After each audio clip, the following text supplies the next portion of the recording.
Major Newton, please. Would you kindly fill in the pass, please? Room 14, you know where it is, sir? Yes, thank you. Room 14, miss. Thank you.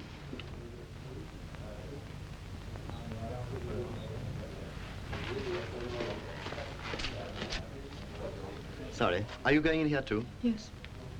Come in. Good morning. Good morning. Morning, sir. Good morning. Well, I don't think you two have met. Captain Brown, Miss Williams. How do you do? do? Won't you sit down?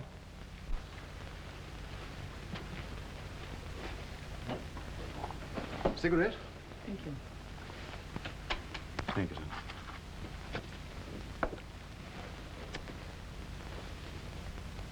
Sorry. Well, I'm sure you're both wondering what all this is about. Did you get any clues at our previous interviews? No. Well, I made a guess. Seems to have been wrong. What was it? Some sort of commando work, but obviously if Miss Williams is involved. As a matter of fact, your guess wasn't so far out. Commando work isn't a bad way of describing it. I want you both to go to occupied France. France? How? By sea or air, only you won't be going in uniform. What do we do when we get there? Organize resistance, act as liaison officers with London. Would we be working together? I hope so. Miss Williams would be your wireless operator. Do you think we're the right people for the job? We're sure of it. All right, I'm on. Of course. Good. What do we do first, sir? Get fit. They had their own ideas about getting us fit. No smart drill movements, no parade ground stuff. They wanted us to look like ordinary, unhealthy civilians, and yet be able to take a commando battle course in our stride.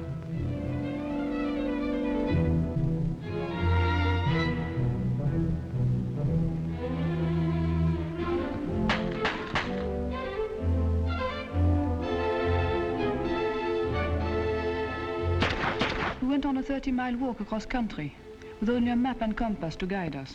There was a theme song for our course. Je tire ma révérence. We used to make up unprintable words to it, in French, of course.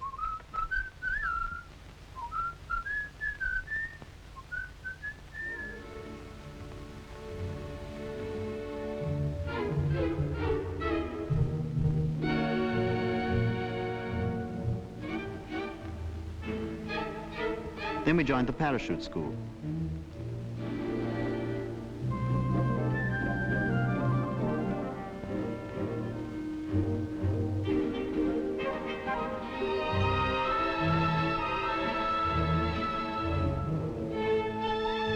The balloon jump was the worst.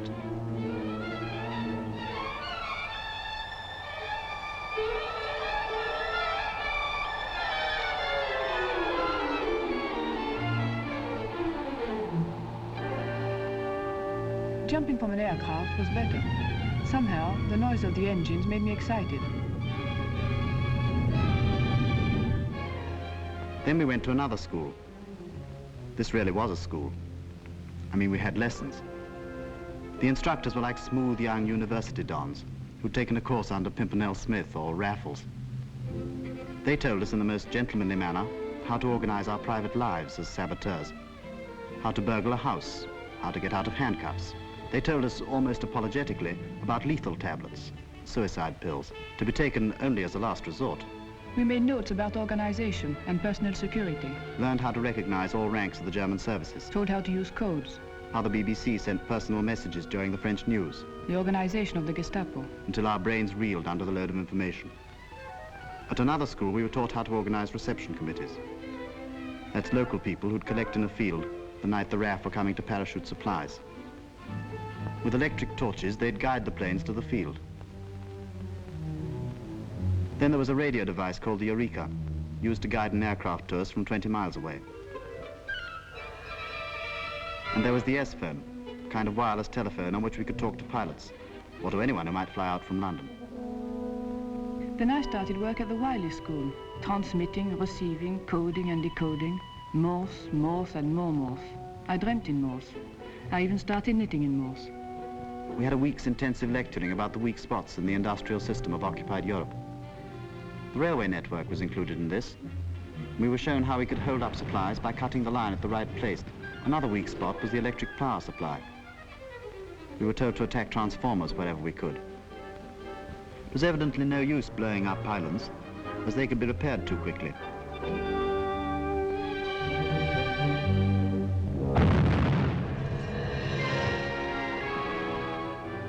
Railway engines have their weak spots too.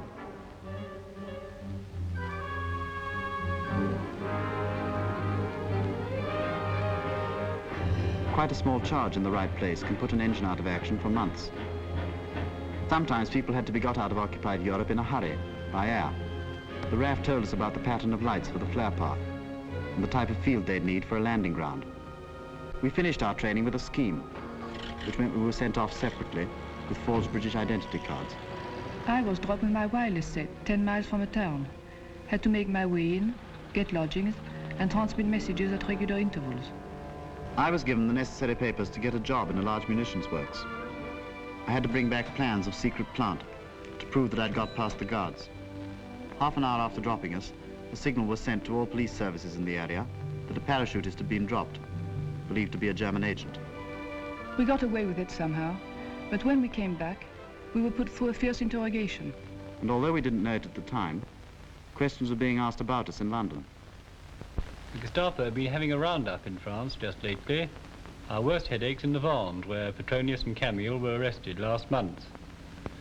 We must assume that the whole of the organization that they built up is blown, and send out a new organizer and wireless operator as soon as possible to get that area going again. Have we anyone suitable to send out? There are 2 people nearly finished training, sir, a man and a woman. And Ted, you'll see if they can be ready in time for the coming moon period and get them out to the field. Now the organization's clothing section took us in hand, and without asking for coupons, tailors, dressmakers, shoemakers prepared clothes for us suitable for France. Clothes which wouldn't shout, made in England. The attention to detail was fantastic. Even laundry marks were removed from our underclothes. Backgrounds had to be worked out for our new French identities. My father was a bank manager in Paris. He died about 20 years ago. Then my mother brought me to London. I was about 8 years old. We can stick to part of that anyway. But let's say she took you to Quebec. It's a bit further away and will help to explain the accent. All round Bordeaux I know very well, and Paris, of course, and La Touraine. Well, let's say you were married to a wine merchant in Bordeaux who used to travel a great deal. They prepared complete sets of papers fitting in with our new identities.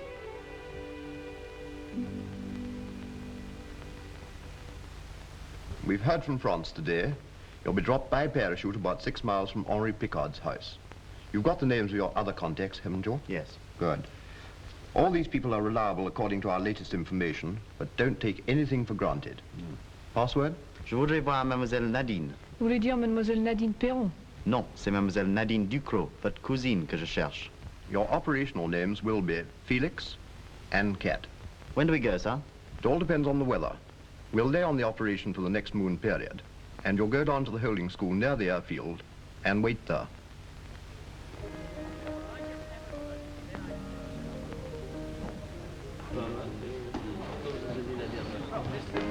Find that soothing. Very. Do you need French style or English style? No style. All styles I like. Oh, no, they're not. It's just the kind of thing to get you caught out, my girl. I've seen French women knit, and it's quite different. Here, let me show you. Hey, give that back. You'll undo it all.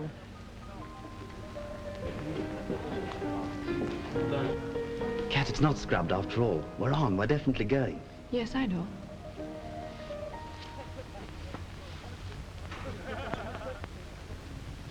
At the end of a side road closed to the public, we entered an RAF station. This airfield held one of the biggest secrets of the war, for it was from here that hundreds of agents and supplies by the ton were delivered by air to occupied Europe. An old farmhouse had somehow managed to survive right in the middle of the airfield. There weren't any cows in the barns. The barns were used now for packing and storing parachutes. Good, you're only 5 minutes late. This is your dispatcher, Warrant Officer Braun. How do you do? Right, shall I lead the way, huh? Look after the kids, will you? Yes, sir. Your compass. And your torch. It's all right, I think. Yep. Now, I'll help you on with these if you could just sit down, would you? Now, let's just check you over. Have you anything in your pockets? Don't think so. Oh. Oh. French for British. Thank you very much. Just a minute. Sixpence. Oh, there won't be much good to you in France. Don't forget to write me when I come back. Okay. Any bus tickets in your bag? That's the emergency ration. That's an extra ration. There's the torch. Yeah. And that's a bandage. There's your spade, and there's the handle. Here are your papers, Felix. Good. Identity card, ration card, demobilization. Thank you. Have you got your British card? Good. Microphotos of your targets.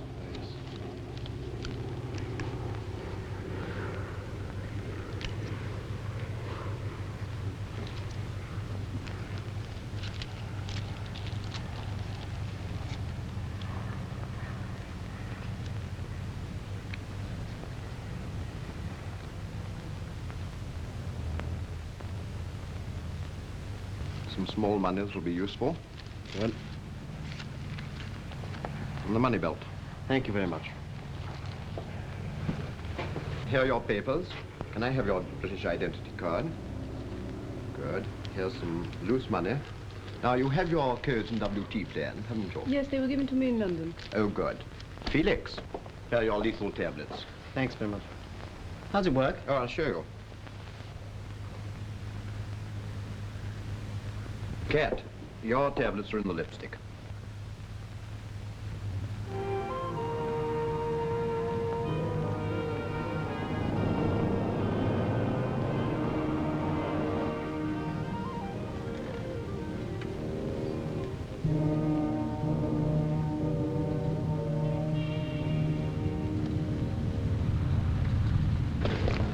Good evening, sir. Good evening. This is your pilot, Wing Commander Chapman. This is Cat, sir. How do you do? And this is Felix. How do you do? Well, we've got a good night for the trip, so you should have an easy drop. There. I told you you had the best pilots in the squadron. I bet you say that to all the girls. Goodbye. Best of luck. Goodbye. Goodbye. Goodbye, Sam. Thanks very much for everything.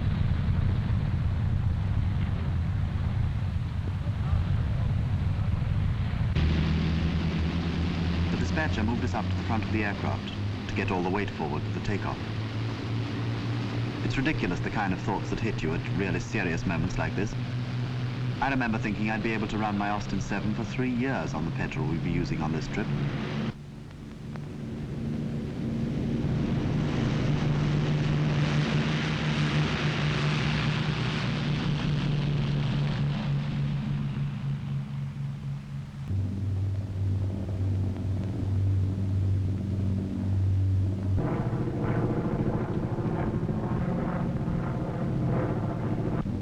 We couldn't see out because of the blackout curtains, so the dispatcher said we should try and get some sleep.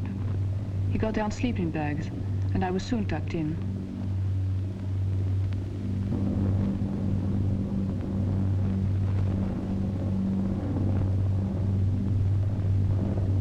I didn't really sleep, just dozed off.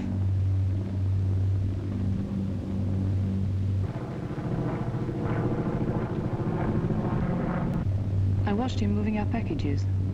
I hoped he wouldn't bang the one with my wireless sets. Then I realized they'd soon be landing with a bang on some field in France. He was hooking the static lines to the fuselage. These are wire ropes which automatically rip the envelopes off the chutes as they drop. The envelope and rope stay attached to the plane, and the chute's free to open up by itself.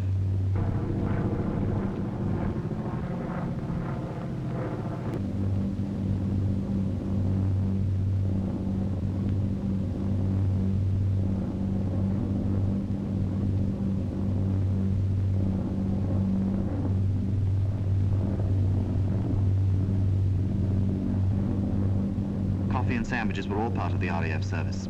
The dispatcher was a grand hostess. He did all he could to make us comfortable. But he couldn't stop my tummy feeling like a lump of hot lead.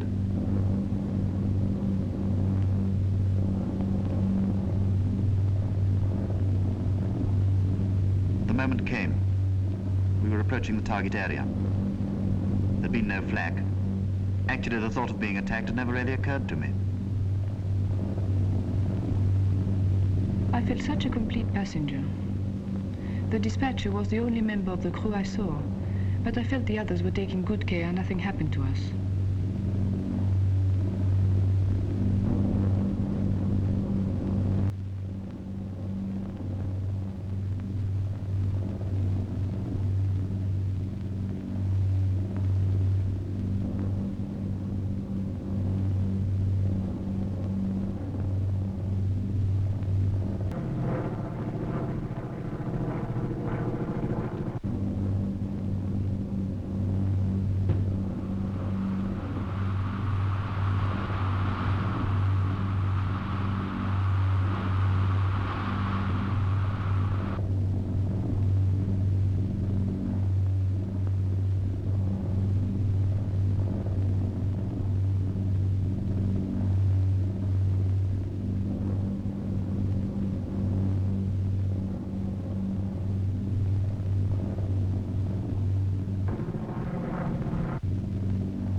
Yes, but you gave me a terrible fright. Sorry about that.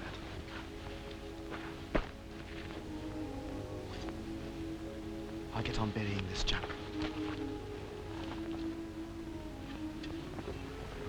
I'll get my chute.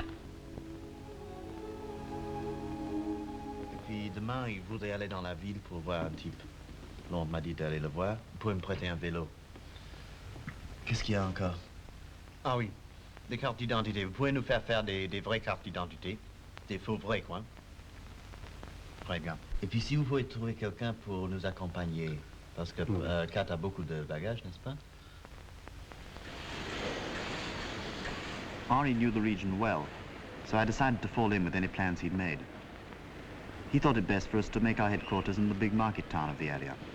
He'd even fixed up a room for me there. His nephew, Maurice, traveled with me to show me the way.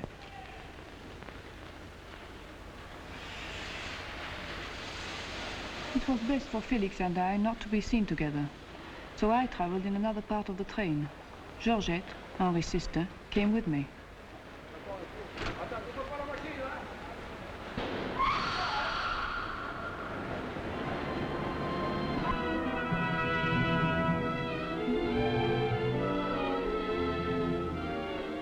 Maurice and I got off at a small station just outside the town and set off to walk in. The last time I'd walked through a French town had been on my summer holiday in 1939.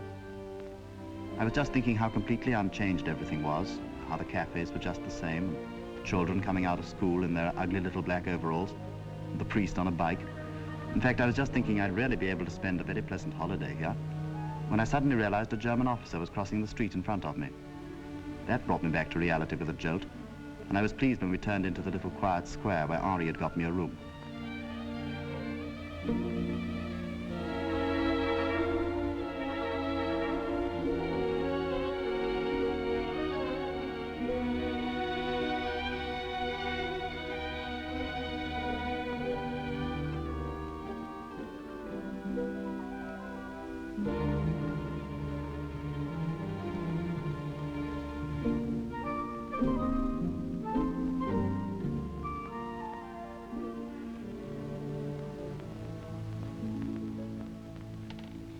Bonjour. Bonjour.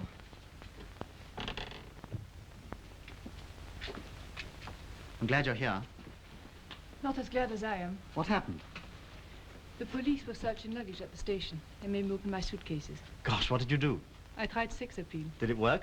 No, it was a complete flop. I had to open them. What about the WT set? I told them with a sweet smile it was an X-ray machine. Must have been a very sweet smile for them to swallow that. Where are the suitcases now? I left them in the cloakroom at the station. Georgette has gone back to Henri's. I fixed up a room for you the other side of the river. We shouldn't be too close together, and after the night, of course, we won't meet. My landlady's son passes your house on his way to work every day. He'll be able to take messages between us. When do I move in? This afternoon. It looked a comfortable, inconspicuous house. Of course, the landlady and her family were in the resistance movement too. It reminded me of a house near Paris, where I spent 2 happy years just before the war.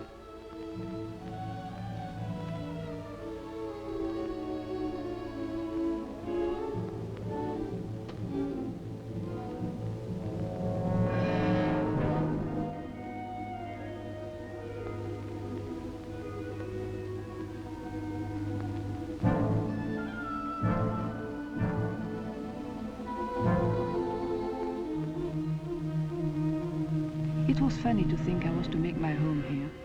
A room of my own, where I'd never be able to invite friends to tea.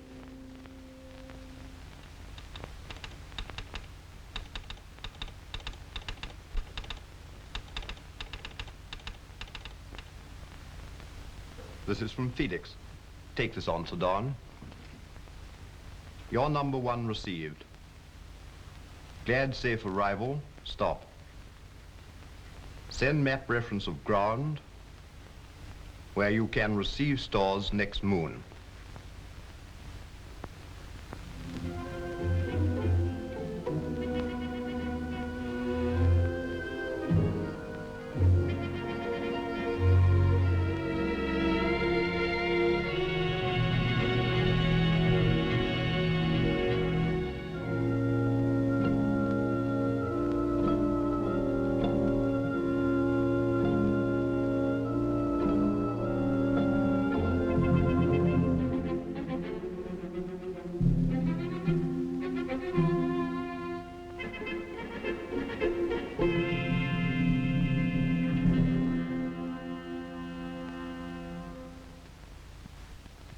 French were marvelous.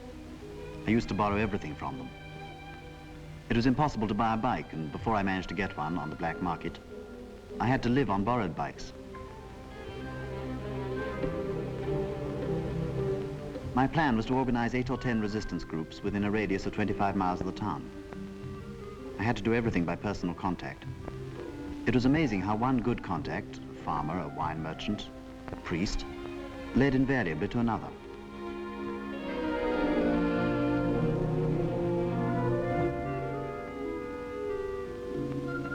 Broadly speaking, there were 3 kinds of contacts, and I tried to keep them separate.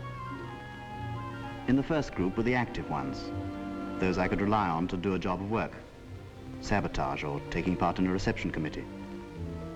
Then there were safe houses, usually older people who could be relied on for hospitality, and where I could go at any time of day or night and get a bed or a meal, no questions asked. Then thirdly, there were the letterboxes.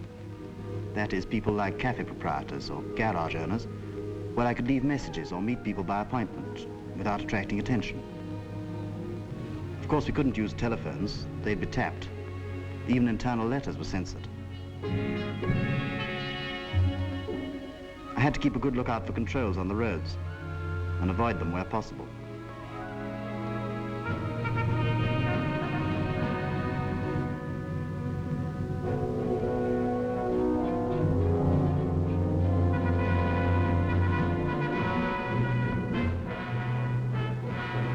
That's one reason why I went about on a bike. I could keep to side roads, and a car would have attracted far too much attention. We always had to avoid attracting attention, avoid breaking any little local regulation, like not having a rear light.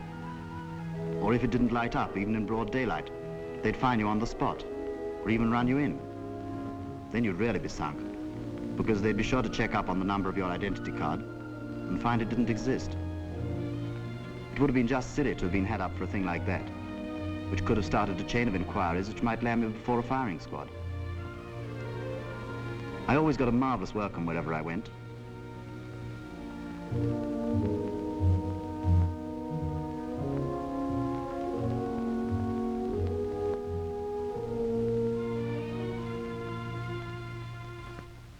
Si le terrain est accepté, nous envoyons un message pour le terrain à Londres. Par exemple, n'importe quel message, qui aurait boit du cognac, quelque chose comme ça. Et puis, quand nous écoutons ce message, nous entendons ce message à la BBC, par les messages personnels, le soir où nous entendons ça, nous irons au terrain.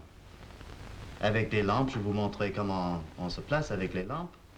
Puis l'avion arrive, et là je départ. So now I had to decide on a ground for my first reception. On my endless bike rides, I'd already noticed 2 or 3 fields that might be suitable, and I looked them out on the Michelin map. You could buy these maps anywhere in France, and it was perfectly normal for anyone to have them. I decided, if possible, I'd get a field where the farmer would be in the know. So I went on to a taciturn and solid young farmer. But his field was a little too near the main road. And then I remembered dear old Monsieur Pomerin.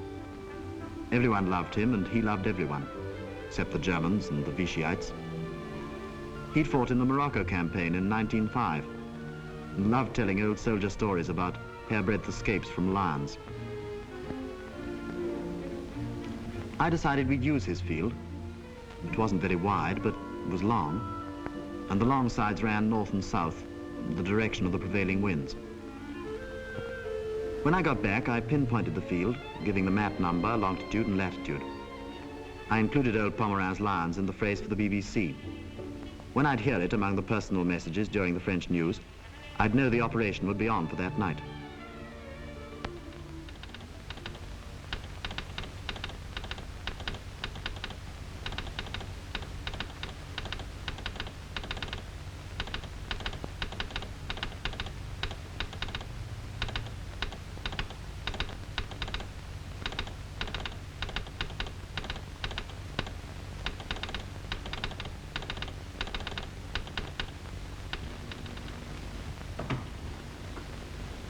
Here's Felix 1, John. 7 containers should be enough. Yes, no more. It's his first operation. Any special stores apart from Eureka and S-Phone? He has a large number of targets, so give him plenty of HE and make it a 1-star priority. In the pinpointing section, we selected a Michelin map of the same number Felix was working with in France. And then it was only a matter of a few minutes to find the point, transfer it to a large-scale map of the area, and work out the degrees of longitude and latitude. The result was very carefully vetted in consultation with the Air Ministry. There must be no doubt whatsoever as to the position of the field on the map. Was there any flak in the area? Any enemy fighter airfields in the vicinity? Would reception lights be screened by trees?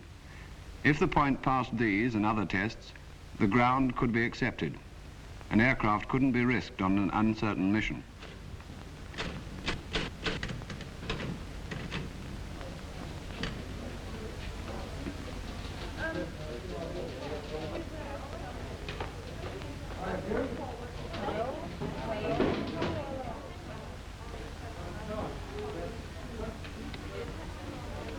Harry, will the containers and packages for Felix 1 be ready tomorrow night? Felix 1? Yes, it's all tied up.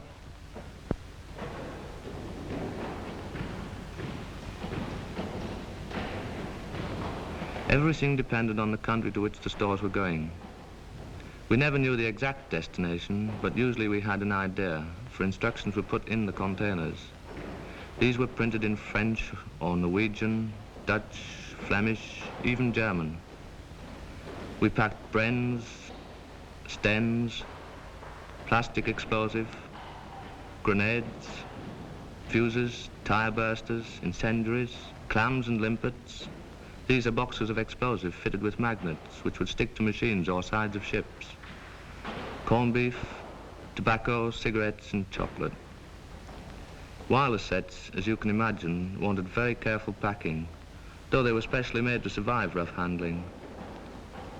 We tried to keep up with the growing demand for containers and have a stock of standard packings in hand, but we found it very difficult.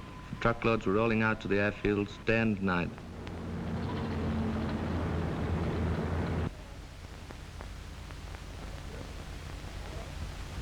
Il y a la question du temps, vous savez. Oui, mais enfin, c'est très joli. Voilà 8 jours qu'on attend. Et rien n'arrive, rien ne se passe. Le temps est magnifique ici. Ici, oui, mais en Angleterre.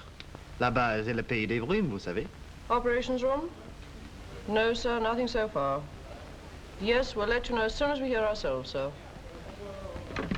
I wish to heaven the weather boys would make up their minds. So you should be all right in these areas here, sir.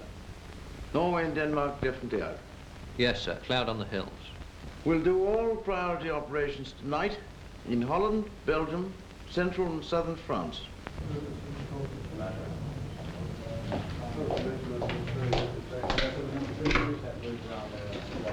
Number, please. Operations room? Oh, good. Just a minute. Opposite tonight through. Brenda. Liner 77. Ketch 16. B for beer. Felix 1. Pluto 2. Pluto 5.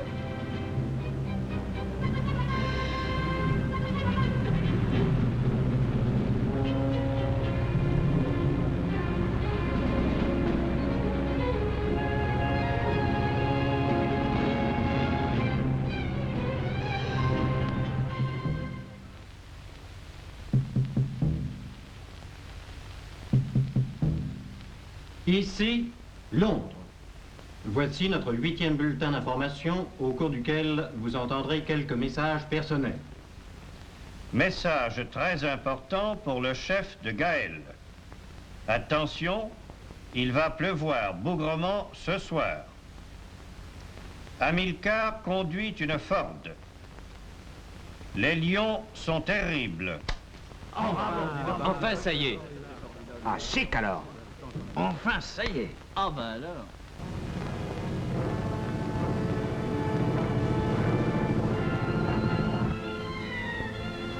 I wanted my first reception to be a success, mainly to get the confidence of the Frenchmen I'd recruited. There was many a slip that might ruin things yet. Clouds were sweeping over the moon, and the navigator had needed all the moonlight possible to pick his way to our field. Our torches weren't up to much either. Just ordinary little pocket lamps with 4-volt batteries. I placed a few guards around the field. and I managed to get an old truck to take away the containers.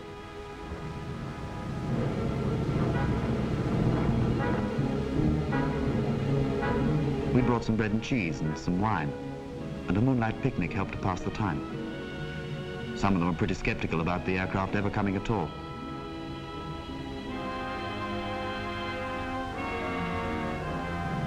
Then suddenly,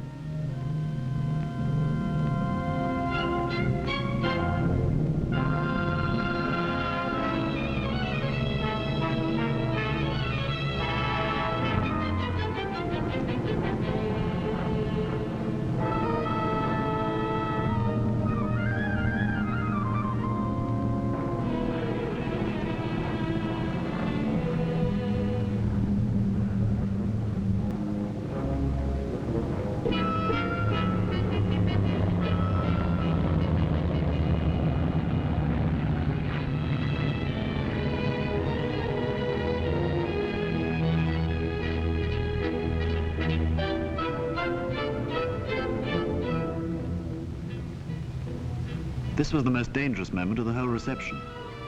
The Germans must have heard the aircraft passing over, and of course they knew that the RAF were dropping agents and supplies all over France.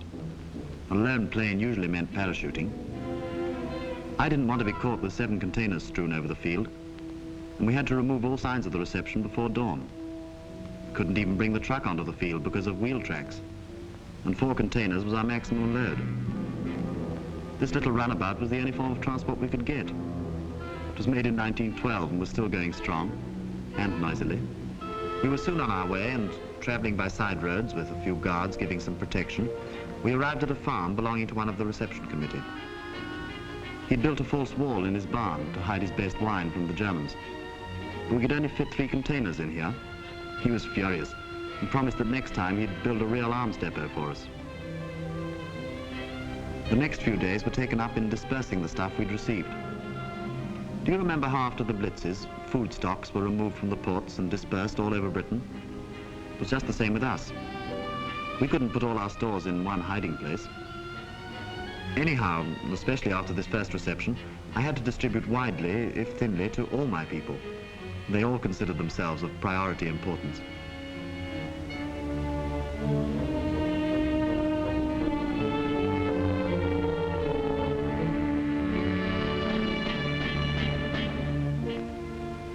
Sometimes I doled out the stuff to men who'd been at the reception committee, and sometimes I delivered it myself. As few people as possible knew the whereabouts of our hiding places. I had to take a Bren gun to a place about 30 miles away, and I got a forester to take me with a load of wood hiding it. We had a rather rickety old truck, a gasogen burning charcoal and wood chips instead of petrol. It took hours to get going in the morning and was thoroughly unreliable. But I couldn't refuse any form of transport on 4 wheels. A nasty moment came when we sighted a control at a crossroads.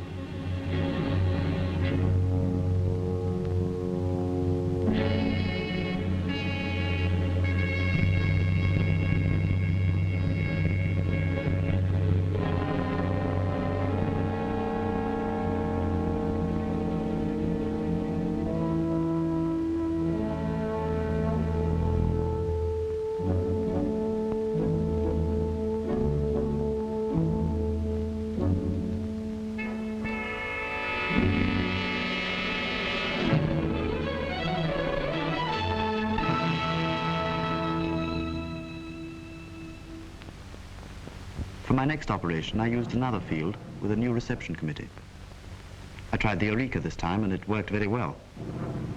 The aircraft, fitted with special apparatus, picked up our radar waves 10 minutes before we heard the engines.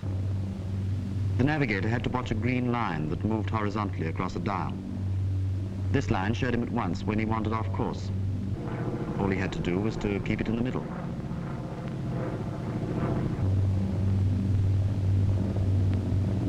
It was a grand feeling seeing the stores dropping to us. It meant we could soon begin our sabotage activity. We knew the Germans had wireless direction finding stations in France. Once they realized an operator was working within a certain area, they sent out small listening vans. This meant the operator had to be continually on the move. Cat hadn't been working in the same room for very long, so perhaps we were a little too confident.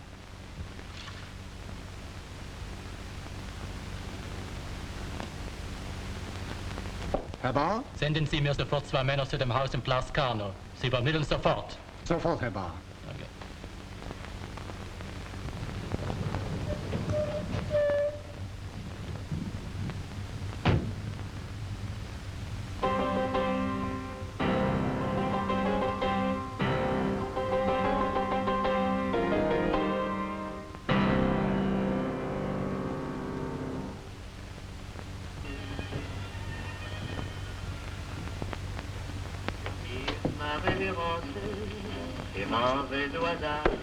Vos papiers, madame. Comment? Vos papiers, madame. Oui, certainement.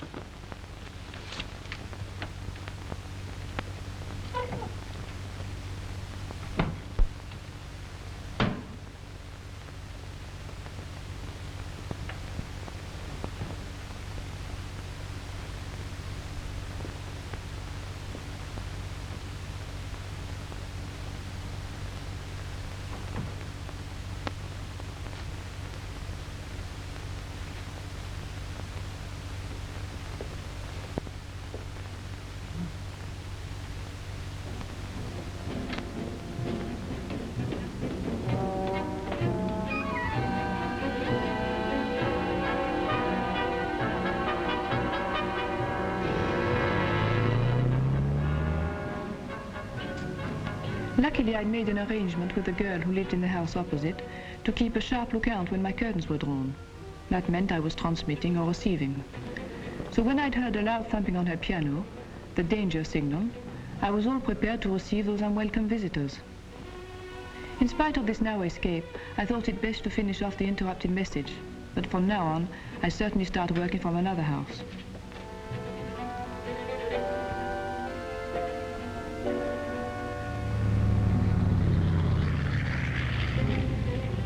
I had to train new reception committees, and as time went on, I was able to leave the organization of receptions to local groups.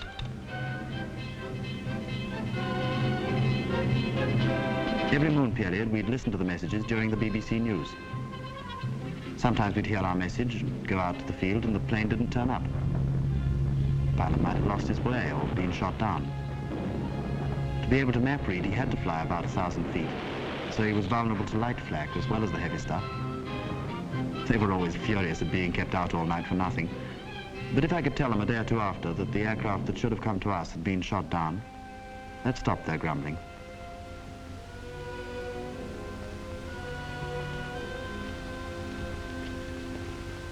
By now, I was transmitting from 3 separate houses, using them alternately. The Gestapo kept records of all our messages, but these weren't of any use to them without our codes. Every operator had a separate code. That's one of the reasons they were so eager to get hold of us. Once they got one of us, they stopped at nothing in order to extract the code. If they succeeded, they'd be able to read all previous messages, and they'd start contacting London, trying to give the impression that the operator was still free. They might organize Gestapo reception committees and get the RAF to drop supplies, or even agents, right into their hands. Felix was planning an attack on a railway yard, and we were anxiously awaiting approval from London. At last, full approval arrived. I handed over the time fuses to the foreman of the engine sheds. Oui. Merci. Vous savez quoi en faire, n'est-ce pas? Tout à fait. Au revoir, monsieur. Au plaisir. Au revoir, monsieur. I am the foreman in charge of the chantier. All we railway workers realized what our engines meant to the Germans. On many occasions, we tried to sabotage them. But it was not until Felix arrived that we discovered the best way. A small charge in the cylinders. The Germans never left us unguarded, but one can always smuggle things when you want to. I decided it would be best to put the charges in place just before we finished work for the day. The fuse will give us time to get out of the yard before the charges went off. So under the very noses of the Germans, we placed the charges in more than 30 engines. Then we left, just as usual. We waited in cafes and at our homes. We didn't have to wait a long time. Soon as we heard.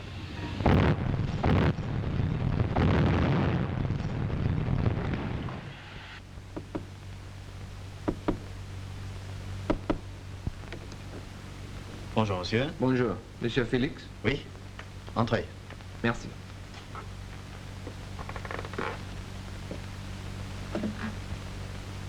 Qu'est-ce que vous voulez? Je voudrais voir Mademoiselle Nadine. Vous voulez dire Mademoiselle Nadine Perron? Non, c'est Mademoiselle Nadine Ducrot, votre cousine que je cherche. Where have you sprung from?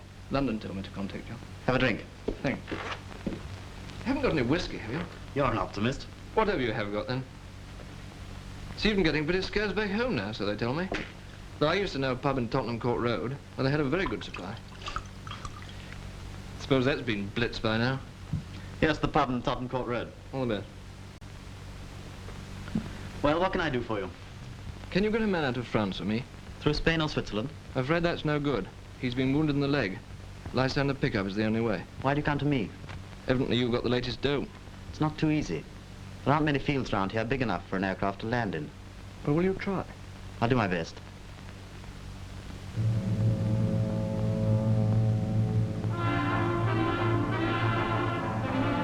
I had a feel for the pickup in mind and went along to have a look at it. I didn't feel too happy about receiving an aircraft. A couple of SS battalions had just moved into the local barracks, and they were making reconnaissance sorties at night. I don't suppose they were after us, but we might have had some awkward questions to answer if they found us gathered round a Lysander in the middle of the night.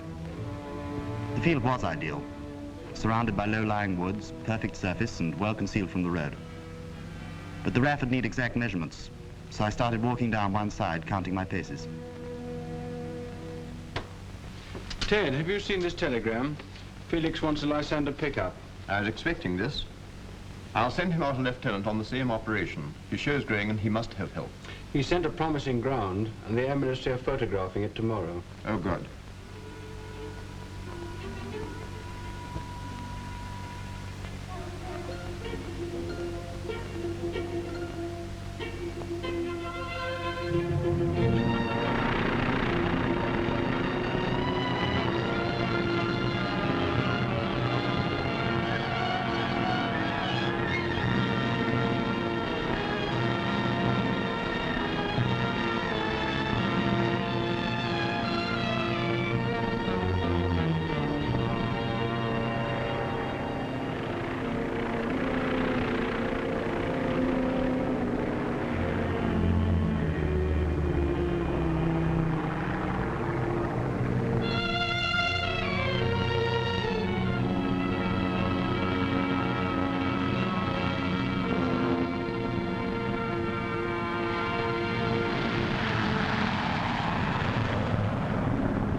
I was able to use the pilots as a postman.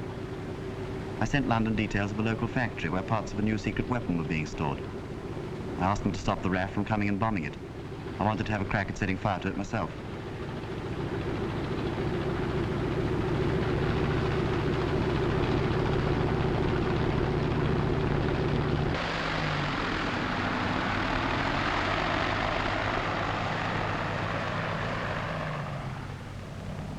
Both Gustav and Leon were good types.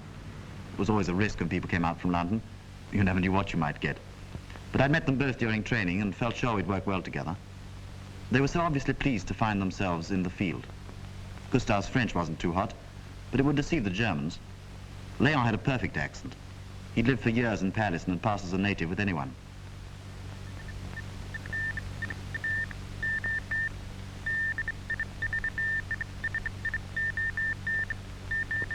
Saint-Jean, n'est-ce pas? Voilà la salle des gardes. Vous passez, il y a une patrouille par là. Alors vous passez par la barricade et vous aurez à peu près 4 heures pour faire le travail. Bon, on va détruire ça.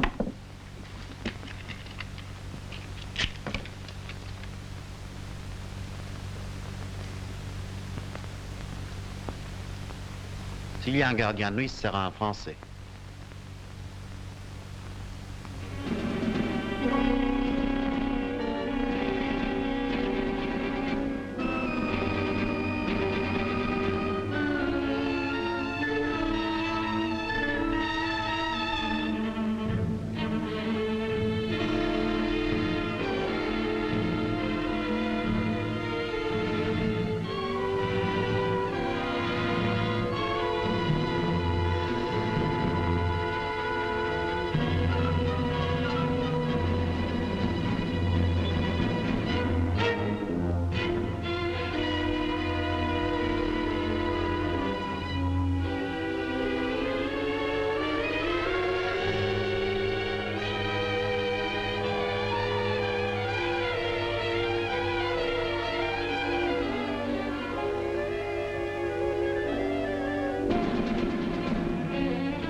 had been a good blaze, but as usual, the Germans were quick on the uptake and called in the SS battalions.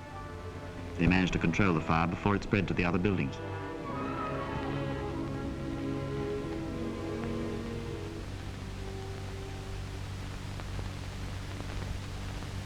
It's a pity they put out that blasted fire. Cigarette? Thanks. There's nothing like enough damage. We'll have to get the RAF to bomb it.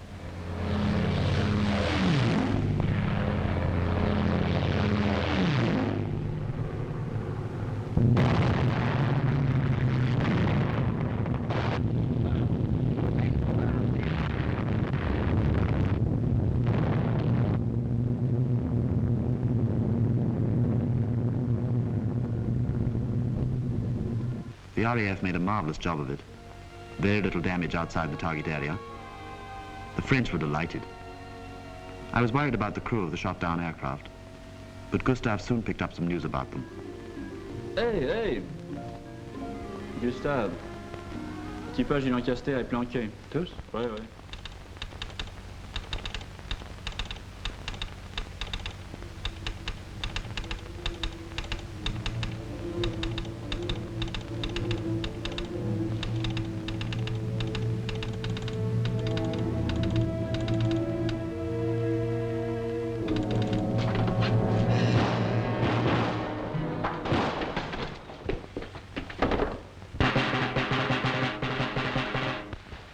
Avis à la population!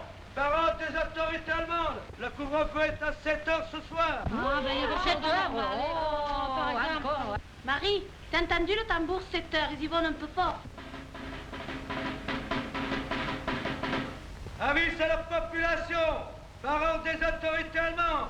Le couvre-feu est à 7 heures ce soir! 7 heures, ils exagèrent quand même. Oh, les salauds! The Germans made out they'd put on the curfew to punish the population for the sabotage activities in the area. But we suspected another reason. You see, the Gestapo had worked for months collecting information about suspects. Then suddenly one night they'd swoop.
She should have been here hours ago. Damn it, she knows where to come. Are you all right? Of course I'm all right. Where the hell have you been then? I went to collect George. George? Yes, the pilot who was shot down the other day. Gustave? How are you? Felix. How do you do? Glad to see you.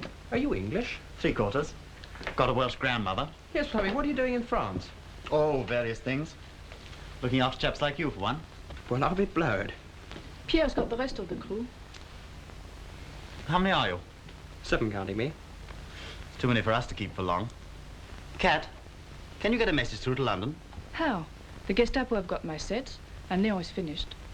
Damn. We've still got the old S-phone hidden away. If only we could get someone to come over from London and have an S-phone conversation, we could explain our whole situation and get instructions. We'll have to get a message to London through our neighbours' organisation. Is that wise? There's no alternative. We've got to get these chaps off our hands as soon as possible. It suits me, but how would you do it? It's for London to decide. They might send an aircraft for you. Well, talk sense, old boy. How'd you get an aircraft to land over here? Has been done, you know. Well, how'd you arrange it? Over the S-phone. What's an S-phone? You ask too many questions. Fair enough. Gustave, would you go over to La Roche? You can take the night train. Go to 27 Rue Lafayette. I'm a bit worried about Felix, sir. We hadn't heard from him for several days, and then this morning there's a message in asking for an S-phone conversation. Any clue? The whole of that area is a bit hot just now, sir. Of course, he's done a lot to draw attention to himself lately. That powerhouse at Thierry alone was a big job. That area is absolutely vital. Felix wouldn't ask for an S-phone conversation if it wasn't essential, sir. John, any difficulties on the air side? No, that can be fixed. All right. Get it laid on us from tomorrow night, Ted, and go yourself.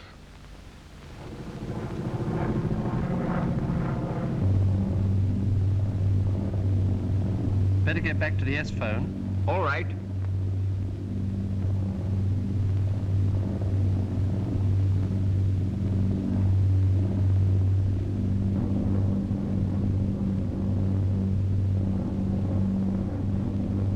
There they are. Awful lights. So would you have if the Gestapo were only a mile away? Felix, We had to move the dropping ground. Got too hot for us. go ahead, Felix. What's on your mind? We're in quite a spot. Leon's been killed. Cat, Gustav and I are lying low. I see.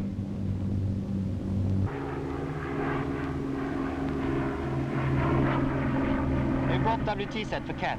Yes. Go on. Trouble is, we've got a Lancaster crew on our hands. And with things as hot as they are at the moment, I don't like keeping them much longer. How can we get them out? What about the normal channels? No good. Any suggestions, then? Hudson pickup? Can you find a field in time? I'll try. I only knew of one landing ground in the area which would be big enough. I wasn't too confident about this. Fortunately, I had George, the Lancaster pilot, to advise me. The ground we'd used for the Lysander pickup would be far too small for a heavy aircraft like a Hudson. It had to be a Hudson, of course. Couldn't pack 7 passengers into a little Lysander.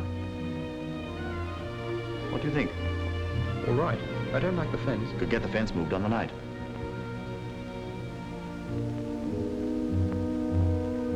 $500 exactly.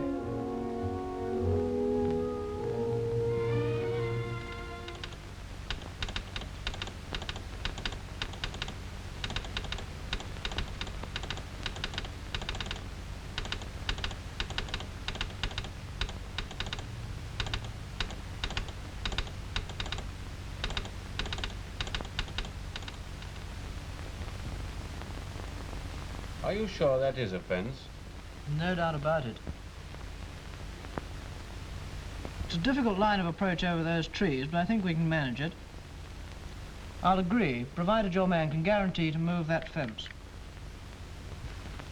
I'm not sure that Felix himself shouldn't come out on the Hudson. We'll never get a full picture of that area until we hear his own report. Actually, Felix could do with a rest or a change of scene. Yes, then we might tie him in with a new invasion plan.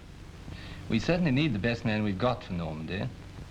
We'll bring him back and give him a rest. Meanwhile, I'll put...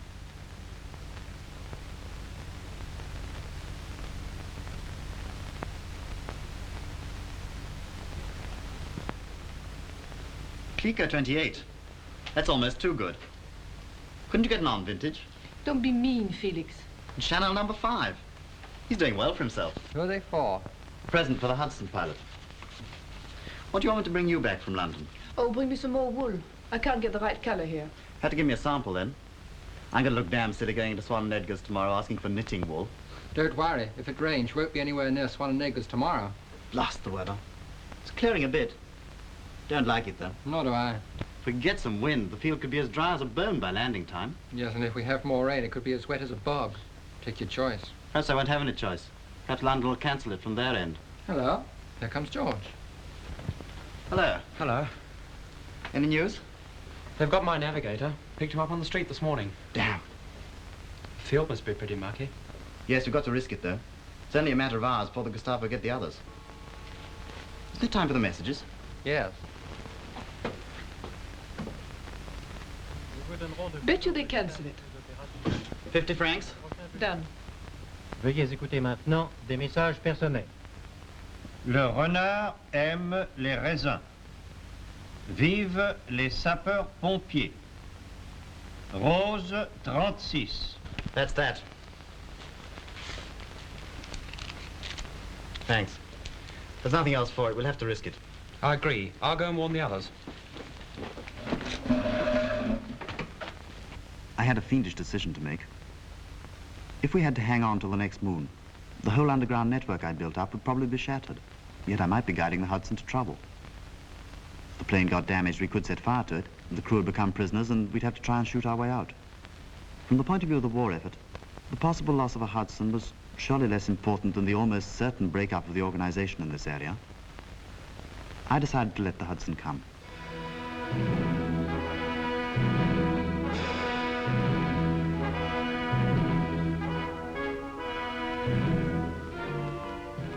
Paul, surveille le côté nord.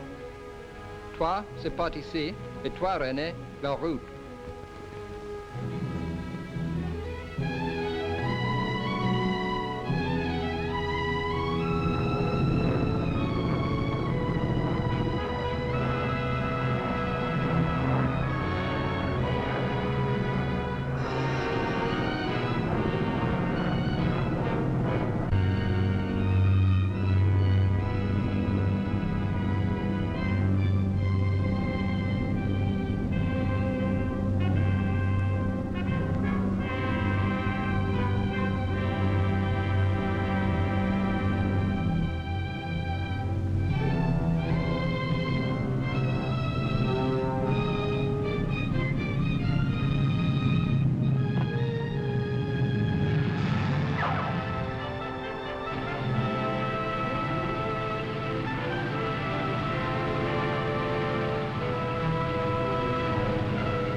Come on, get in. Take care of yourself. Goodbye, George. Goodbye. Goodbye. Goodbye. Felix. Goodbye, Good luck. Gestapo. Good luck. Come on.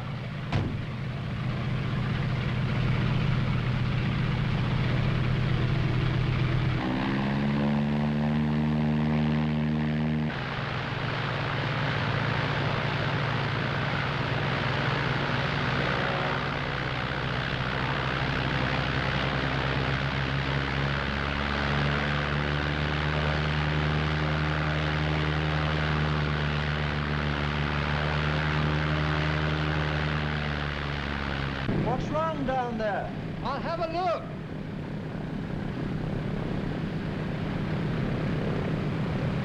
Looks as if the wheels stopped. Tout le monde ici. Vite, vite. You two push on the wheel. Okay. George, get your crew out. Right. Parisi. Out, chaps. Stand by. Attention. Attention. 1, 2, 3. Poussez. 1, 2, 3. Poussez. 1, 2, 3. Poussez. Poussez.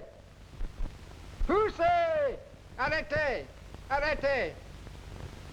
It's no good. I'll come down.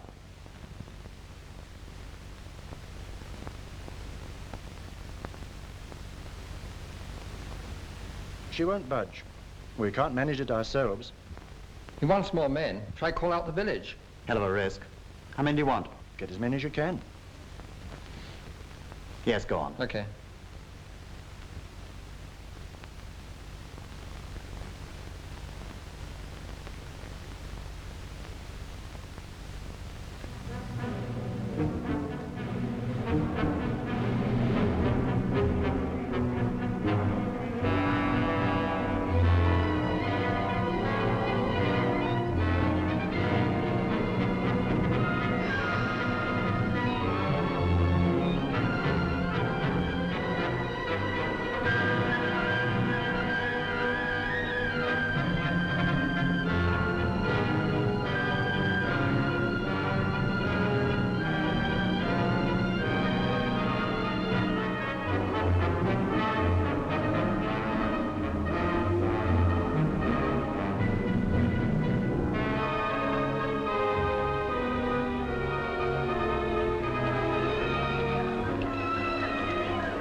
Attention! Attention! Silence! Silence!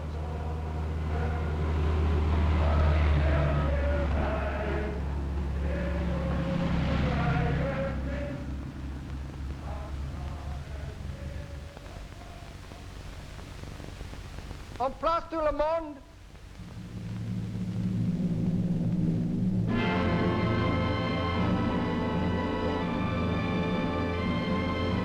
Un, deux, trois, poussez! Poussez! Un dernier effort, c'est presque fini! Poussez! Poussez! Bravo! Il bouge!